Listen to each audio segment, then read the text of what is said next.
itu memiliki sejarah dan rentang yang sangat panjang, sehingga berbagai macam kisah, legenda, dan cerita-cerita yang ada di tengah-tengah masyarakat kita, baik itu cerita tutur kerakyatan ya, ini ternyata sangat melimpah dan sangat kaya sekali.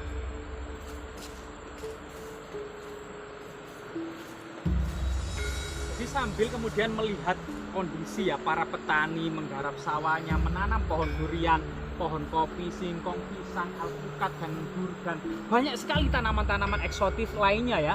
Sambil kemudian menikmati tebing-tebing yang sangat tinggi dan indah, sungai-sungai yang berkelok-kelok, jeramnya sangat banyak, batu-batunya paling berjudul gitu ya. Dan banyak sekali coba kita kemudian menelisik jejak-jejak di duga bekas perkampungan kuno kerajaan Majapahit. Nah, inilah kemudian hutan memainkan peranan penting pada masa peradaban kuno. Selain kemudian tempat para resi melakukan pertapaan, membina semacam asrama kadewa guruan, tempat para bangsawan muda dan para pangeran muda dari kerajaan Majapahit menimba ilmu di gunung-gunung yang kemudian sampai mumpuni akhirnya turun gunung. Jadi istilah pendekar turun gunung itu adalah memang istilah-istilah yang masih melekat pada diri masyarakat tentang memori sejarah masa lalu. Jadi kalau ini tanaman salak ini apa ini? Kopi jenis apa ini Pak? Kok daunnya lebar-lebar seperti ini Pak? Ini kopi Excelsa. Kopi jenis Excelsa ya? Excelsa. Oh iya, jenis Excelsa ini memang ternyata berbeda dengan Robusta Pak ya? Yang Beda. Daunnya agak hijau muda ya? Beda. Dengan Arabica yang daunnya kecil Pak ya? Iya. Jadi ada 3 buah kopi, jenis kopi ya yang ditanam di sini, Excelsa, Robusta, dan Arabica.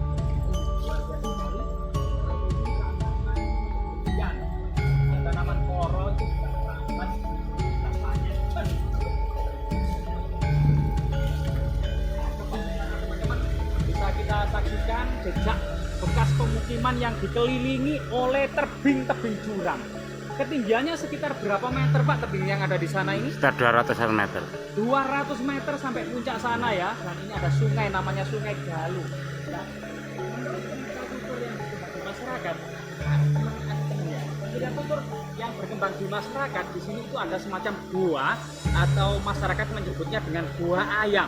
Kita ingin menelisik apakah jejak hunian purba atau pertapaan atau yang lainnya ya.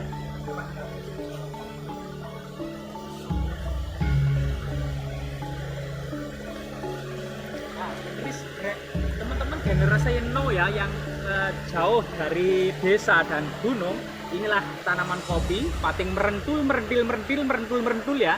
Ini tanaman kopi dan di samping tanaman kopi itu sangat amazing. Durian yang pohonnya masih kecil, buahnya sangat banyak. Jadi kita bisa menyaksikan ini adalah buah durian yang berbuah sangat lebat meskipun pohonnya itu sangat kecil. Nah ini coba kita berasa ya teman-teman.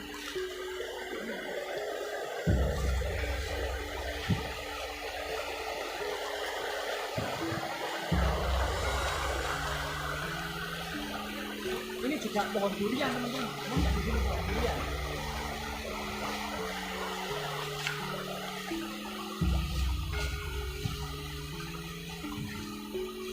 Nah, di sana juga ada batu wayang ya atau seloh wayang karena menyerupai gunungan wayang juga mengalir di pinggir-pinggir laut.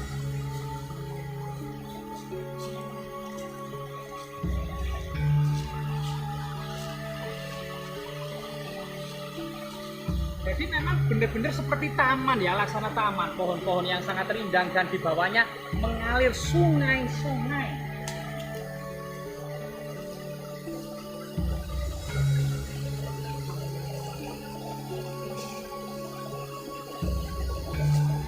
Sungai ini Sungai Galuh, mungkin juga berhubungan dengan cerita Galuh Candrakirana ya, istri dari Panji Asmorobangun. Namun cerita rakyat juga menghubungkan dengan sebuah cerita yang berhubungan dengan situs-situs yang ada di sini. Ada itu situs Roro apa Pak? Brobo. Rorong Brobo yang kemudian tidak jadi menikah dengan Joko siapa kalau nggak salah Pak ya? Joko Mojong. Joko Mujung. Iya. Joko Mujung sendiri ini anaknya Mbok Rondo Dadapan. Anak Mbok Rondo Dadapan ini adalah adik dari situs Candi Pari, Mbah Joyo Binangun. Nah ini Pak Joyo Binangun punya adik Mbok Rondo Dadapan, ini memiliki putra namanya Joko Samujung. Joko Samujung, dan Joko Samujung ini ternyata hendak dinikahi oleh temannya Mbok Rondo Dadapan, yaitu Roro Brobo. Roro Brobo inilah yang ternyata takdir memisahkan mereka untuk selamanya tidak jadi menikah. Salah satu kemudian legenda yang berkembang, Mbok Roro atau Roro Brobo ini kemudian menetetkan eluh atau air mata yang sangat banyak sekali, nangis menderu-deru karena tidak jadi menikah dengan Joko Samujung, dan akhirnya menjadi airnya sangat banyak menjadi Sungai Galuh dari tetesan air mata Roro Brobo. Nah, coba kita lihat ke lokasi.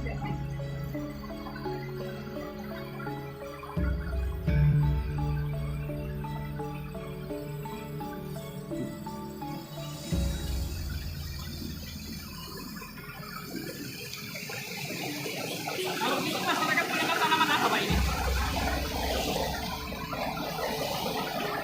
Kenapa Pak? Kemudian cari diri mah gede. Sama kita ngecum. Lewat masjid.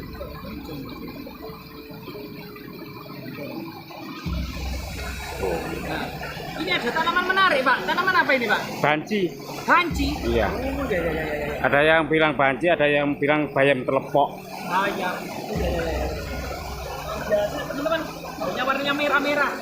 Dan seperti apa namanya? Buah naga warnanya. Coba kita mana Pak ya?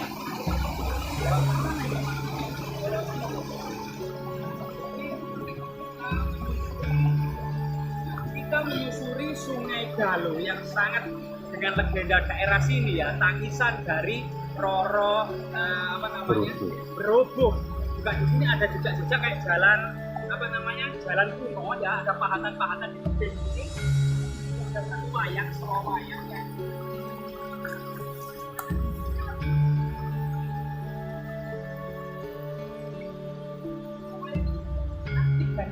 Unik Pak ya. Jadi bentuknya memang Solo wayang juga berhubungan dengan legenda tadi. Pada masa hendak diadakan pesta pernikahan gitu ya, yang sudah disiapkan, ternyata Joko Samujung ini nggak mau, dan suatu saat nanti ini ibunya yaitu Mbok Roro Dadapan ini menyadari bahwasanya yang dijodohkan dengan putranya itu sebenarnya adalah makhluk halus, bukan dari golongan manusia. Ini sesuatu yang sangat unik dan menarik.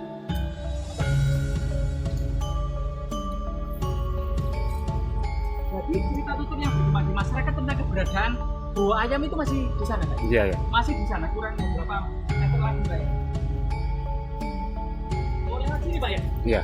Oh ya, jadi di sini ada jalan kecil seperti jalan kuno atau ya, jadi sepenyem gitu. Kita akan melanjutkan sebuah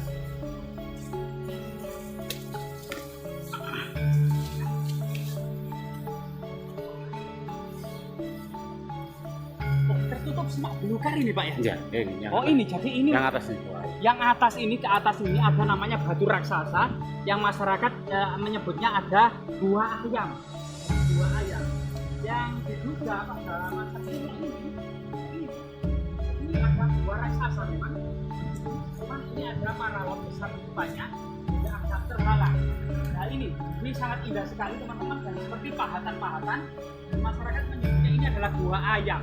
Kemungkinan memang sangat berhubungan dengan cerita ayam Cindilaras, bisa jadi ya, karena waktu itu Cindilaras hidup bersama ibunya terlunta-lunta di dalam hutan, hidup sendirian. Padahal Cindilaras ini sebenarnya adalah putra dari apa namanya seorang bangsawan Jenggala ya, seorang bangsawan Jenggala, dan luar biasa sekali. Karena sebenarnya sebelum berdiri kerajaan Majapahit, wilayah lereng Gunung Anjas Moro ini sebenarnya masuk wilayah kerajaan Jenggala, karena pada masa Airlangga kerajaan ini benar-benar dipecah menjadi dua, Kadiri atau Panjalu dan Jenggala atau Kahuripan. Jadi ini juga simbol dari sebuah negeri Jawa yang dipecah menjadi dua ya, antara Kadiri di selatan dan Kahuripan atau Jenggala yang ada di utara. Kemungkinan pada masa lalu ini itu adalah Pak, ini ada tawon endas Pak. Ini tawon apa Pak ini Pak? Endas, ya tawon endas. menggigit apa Pak ini Pak? Iya, ini ngentup nih. Ngentup Pak Bapak.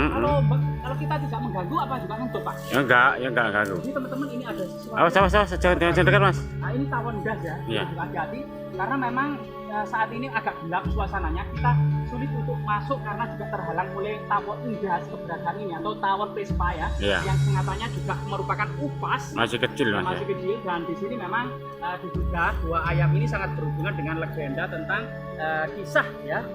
Bisa kemudian lokasi ini pada kitab-kitab negara Kertagama dan berita-berita pada masa Majapahit itu memang di timur dan selatan dari istana kerajaan Majapahit ini ada semacam sebuah area yang menjadi salah satu kesenangan para bangsawan Majapahit waktu itu ya, termasuk dari desa-desa pemuda-pemuda desa, yaitu tentang festival sambung ayam. Apakah kemudian lokasi ini yang Permainan Indah ini merupakan lokasi festival sambung ayam di masa kerajaan Majapahit, tentu juga membutuhkan penalaran dan literasi pendukungnya. Namun saat ini memang berita tidak banyak, misalnya ke negara Kertagama juga memang menyebut adanya pesta sambung ayam di selatan timur dari istana Majapahit. Semoga situs ini bisa terawat dan bisa dibersihkan oleh masyarakat sebagai sebuah tinggalan monumental yang sangat erat kaitannya dengan cerita tradisi rakyat desa ini maupun cerita kebesaran kerajaan Majapahit. Semoga bermanfaat.